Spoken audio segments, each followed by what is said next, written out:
నేను ఒక పాట రాశానండి మొన్న ఈ మధ్య కావాలని పెద్ద గొడవ అయింది నాకు.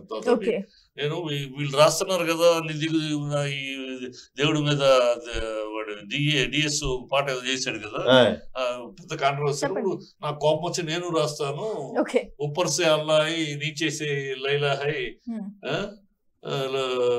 లవ్ చేస్తామని చెప్పి లవ్ చేయాలని ఉప్పర్సే అల్లా నీచేసే పిల్ల, అల్లాకి దండం పెడతా పిల్లకి సైట్ కొడతా అని పాట రాశాను. దాన్ని అదేంటంటే మీరు అల్లాకి పాట, మరి మీరు రాముడి మీద కృష్ణుడి మీద మీరు జోకులు రాయొచ్చు. నేను రాస్తే నేను ఎందుకు చెప్తున్నా విషయం, ఈ మాట నేను పాట రాస్తే మన వాళ్ళే నన్ను నిందించారు. ఏంటంటే మీరేంటి వాళ్ళు అన్నారని మీరంటారు ఏంటి, మీరు మనకెందుకు మాటలు నన్ను నిందించారు మన వాళ్ళే. మరి నేను మామూలుగా చెప్తే ఇంట్లేదు, అందుకని కౌంటర్ నేను రాశాను.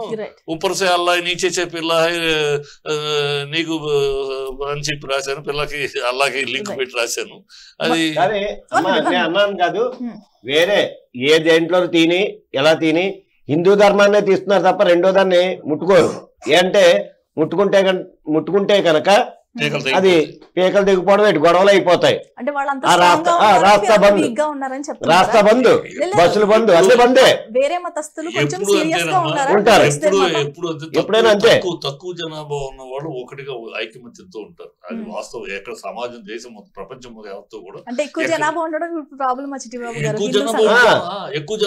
వల్ల ఏకత్వం లేదు. ఇప్పుడు ఎక్కడో దాకేందుకమ్మా, మొన్న జరిగిన నువ్వు ఎక్కడో వద్దు క్రితం మనకి ఎలక్షన్ క్రితం దాకా మాకు ఎవరు అప్పుడు బోల్డెన్ దేవాలయాలు పడగొట్టేయడాలు, కూల్చేయడాలు.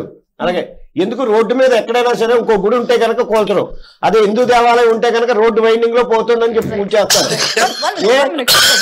ఇంత దాకా వెళ్తున్నాం మనం ఎప్పటి నుంచో ఈ దేశంలో జరుగుతున్న అరాచక